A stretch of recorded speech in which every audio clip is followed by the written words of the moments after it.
Dan melalui sambungan Skype kita sudah terhubung dengan koresponden CNN Indonesia Mumtazah Catra Diningrat di KBRI Kuala Lumpur, Malaysia. Selamat siang Tazah. Tazah, sejauh ini bagaimana pelaksanaan pemilu atau pemungutan suara yang ada di KBRI sejauh ini? Selamat siang Alfian, saat ini cuaca di Kuala Lumpur, tepatnya di depan KBRI Kuala Lumpur ini sangat terik sekali.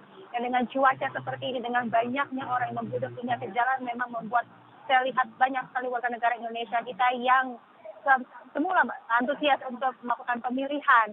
Pada hari ini kemudian banyak sekali yang sudah mulai capek, banyak yang juga sudah mulai frustrasi. Kalau Anda lihat di belakang saya ini mereka antriannya cukup panjang juga, jadi memang tidak semua WNI kita diperbolehkan untuk masuk begitu karena pada saat ini jumlah TPS yang berada di dalam memang tidak terlalu banyak sehingga WNI yang sudah datang ini tidak bisa semuanya langsung masuk ke dalam.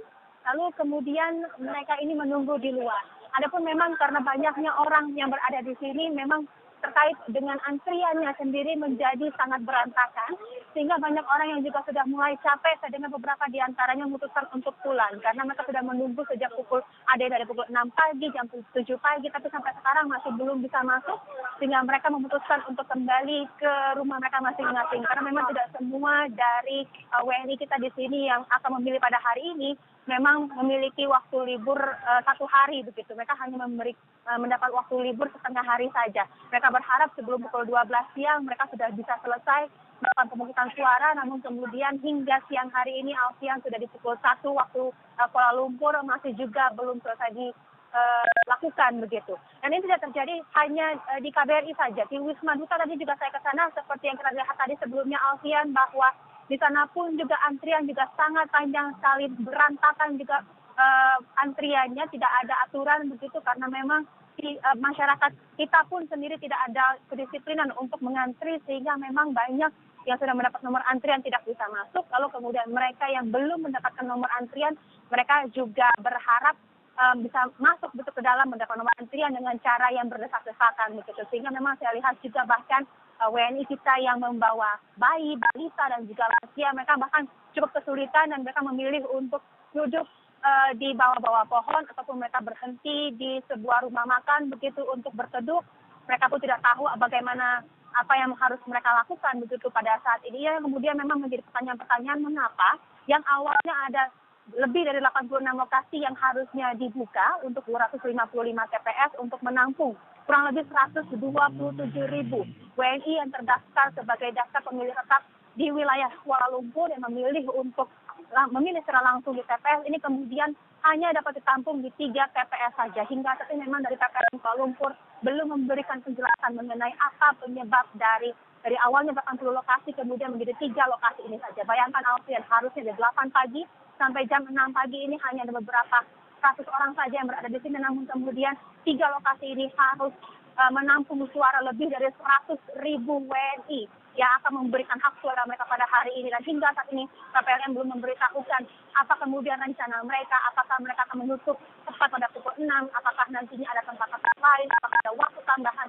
Hingga saat ini memang ada pertanyaan-pertanyaan yang belum dapat dijawab oleh pihak KBRI. Dan kita berharap bahwa pada hari ini seluruh WNI yang berada di Malaysia ini dapat memberikan hak suara mereka, namun dengan melihat seperti ini, saya lihat banyak yang sudah mulai menyerah dengan cuaca yang sangat panas. Mereka ini sudah mulai menyerah, ada beberapa yang saya lihat ini sudah mulai pulang, padahal mereka belum memberikan hak suara mereka. Namun kemudian kita akan menunggu lagi nanti sampai sore hari nanti seperti apa. Seharusnya, dan tidak hanya DPT saja Alfian, karena juga ada daftar pemilih tambahan juga yang kemudian diperbolehkan untuk datang. Awalnya mereka diperbolehkan datang pada pukul 3 sore hingga pukul 6 sore untuk memberikan hak suara mereka. Namun kemudian karena ada perubahan lokasi dan juga perubahan status quo pada saat ini, memang ada perubahan bahwa daftar pemilih tambahan ini dapat memberikan hak suara mereka mulai pukul 12 ya. Namun kemudian ini tetap agak ricuh begitu ya, antriannya tetap berantakan dan kita tidak tahu seperti apa nantinya hasil dari pemilu secara langsung dengan TPS di Malaysia. Saya bahkan mendengar Alfian bahwa ada salah satu orang WNI kita yang mencoba untuk ke Sekolah Indonesia Kuala Lumpur begitu. Dia di sana sangat menyerah karena memang sangat penuh sekali di sana, ada juga kericuhan karena orang mulai capek. Dia ke Wisma Duta, di Wisma Duta pun juga sama, hingga kemudian banyak orang-orang yang kemudian mengeluhkan hal ini bahwa koordinasi dan juga protokol terkait dengan pemungutan suara di saat ini begitu juga dibandingkan dengan tahun 2014 memang cukup berbeda dan juga cukup berantakan, Alfian.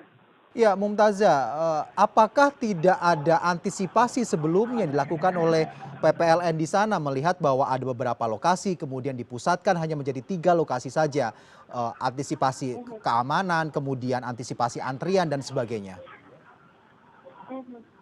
Sebenarnya antisipasi-antisipasi ini sudah ada, namun sayangnya memang kalau kita lihat dari faktanya memang antisipasi tersebut nampaknya tidak diambil dengan baik. Terkait dengan pengamanan sendiri, saya melihat di sini ada polis di Raja Malaysia, mereka melakukan pengamanan di sini, ada beberapa eh, polisi, saya lihat setidaknya ada 30-an orang kepolisian, ada beberapa mobil polisi di sini, mereka memastikan tidak hanya melindungi warga negara Indonesia yang berada di sini dari kericuhan, memastikan bahwa kedua pendukung dari Capres 01 dan juga 22 ini tidak ricuh, namun juga memastikan bahwa jalur arus lalu lintas di sepanjang Jalan Tumprasa tepatnya di depan KBRI Kuala Lumpur ini tidak tersendat begitu, karena ini juga menjadi kewajiban mereka untuk memastikan arus lalu lintas bisa tetap lancar dan juga memastikan bahwa masyarakat yang berada di sini tidak kemudian mengubah jalan dan menutup jalan yang ada.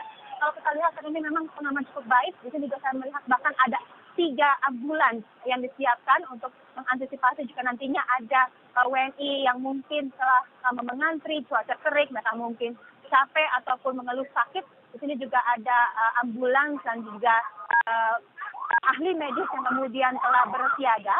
Hanya saja memang terkait dengan koordinasi atas antrian, pengambilan nomor antrian dan juga untuk mereka bisa masuk ke dalam ini tidak dapat dilakukan dengan baik. Antisipasinya saya rasa memang bisa dikatakan cukup gagal begitu. Karena sebelumnya mereka mendapat informasi, mereka dapat memberikan hak suara mereka di lebih dari 80 lokasi. Alfian, namun kemudian tiba-tiba pada saat hanya tadi malam, kurang lebih pada pukul 10-an malam, saya dapat informasi pada Sabtu malam bahwa TPS yang dibuka hanya di 3 lokasi saja, dipastikan hanya ada di KBRI Kuala Lumpur, Wisma Duta Kuala Lumpur, dan juga di Sekolah Indonesia Kuala Lumpur. Jadi mereka yang sebelumnya berencana untuk misalnya memberikan suara mereka di Ampang, di Cyberjaya, kemudian mereka harus berkendara lebih jauh dan semuanya menumpuk di sini yang kemudian saya rasa ini menjadi suatu permasalahan bagi PPLN, terutamanya bagi KPPSLN yang kemudian bertugas pada hari ini untuk kemudian mengantisipasi ini. Sebelumnya ada beberapa TPS ini, mereka semuanya harus berkumpul di sini untuk memastikan bahwa seluruh WNI kita dapat memberikan hak suaranya, Alfian. Ya, Mumtazah, terlepas dari pemungutan suara yang dilakukan hari ini yang sedikit agak kacau, lalu sejauh ini bagaimana hasil investigasi terhadap kasus beberapa waktu lalu yang sempat terjadi pencoblosan surat suara yang dilakukan sebelum masanya ini? Hingga saat ini kita masih belum dapat informasi terkini terkait dengan apa hasil investigasi tersebut. Kemarin bahkan sepanjang hari saya menunggu di depan KBRI, saya menunggu di KBRI untuk mendapatkan informasi terkini dari PPLN Kuala Lumpur ataupun dari Panwaslu Kuala Lumpur atau bahkan dari Bawaslu RI yang hingga saat ini anggotanya masih berada di Malaysia, dan kemudian hingga kemarin malam saya masih gagal untuk mendapatkan informasi terkini. Dari pihak BPN sendiri kemarin mereka menyatakan bahwa pada pukul 3 pagi Sabtu kemarin begitu mereka menyatakan bahwa ada beberapa anggota mereka yang standby di salah satu TKP yang menyatakan bahwa mereka melihat pihak kepolisian Kajang sudah mengambil barang-barang bukti dari TKP kemudian dibawa ke Balai Polis. Hanya saja memang dari Balai Polis sendiri saya masih belum mendapatkan konfirmasi pastinya apakah barang bukti ini benar sudah berada di tangan mereka, dan juga dari pihak KBRI sendiri dan juga Panwaslu PPLN dan juga dari pihak KBRI sendiri sayangnya masih belum memberikan konfirmasi ataupun update terkini mengenai keberadaan barang bukti dan juga update terkini mengenai investigasi. Dari informasi yang saya dapatkan juga pada hari ini, Alfian, Hashim Asy'ari, Komisioner KPU juga sudah kembali ke Malaysia kemarin pada hari Jumat. Hashim sudah kembali ke Indonesia melakukan rapat pleno dengan anggota KPU lainnya untuk memberikan informasi terkini mengenai hasil investigasi sejauh hingga hari Jumat begitu kepada anggota KPU lainnya. Namun kemudian pada hari ini Hashim sudah juga berada di KBRI untuk memantau secara langsung bagaimana pelaksanaan pemilu di Malaysia dan juga untuk mendapatkan update terkini terkait dengan investigasi. Karena menurut informasi yang saya dapatkan hingga saat ini sebenarnya pihak Bawaslu RI dan juga KPU RI yang seharusnya berada di Malaysia dengan harapan mereka dapat melihat secara langsung barang buktinya untuk membuktikan apakah surat-surat tersebut asli ataupun tidak, hingga saat ini masih belum mendapat kesempatan untuk bisa melihat secara langsung surat-surat tersebut untuk kemudian bisa memastikan apakah surat-surat tersebut benar asli ataupun tidak, ataupun jika memang asli apakah surat tersebut benar-benar dicoblos secara ilegal ataupun tidak. Ini yang kemudian saya dapatkan informasinya belum dilakukan oleh KPU dan juga Bawaslu, karena memang sebelumnya dari pihak polisi di Raja Malaysia masih melarang siapapun, bahkan termasuk dari staf KBRI, Panwaslu, PPLN, Bawaslu dan juga KPU RI untuk masuk ke TKP karena belum dilakukannya olah TKP oleh pihak forensik kepolisian di Raja Malaysia. Namun kemarin kalau kita dapat informasi dari BPN, ini sudah kemudian dikeluarkan, sudah dibawa ke kepolisian. Ini yang kemudian masih kita belum ketahui apakah KPU dan juga Bawaslu kemudian sudah berkesempatan untuk kemudian melihat secara langsung barang bukti tersebut, karena hingga saat ini kami pun juga cukup sulit untuk masuk ke dalam dan untuk cukup sulit juga untuk melakukan komunikasi dengan kedua pihak tersebut, Alfian. Baik, terima kasih Mumtazah Catra Diningrat langsung dari Kuala Lumpur, Malaysia.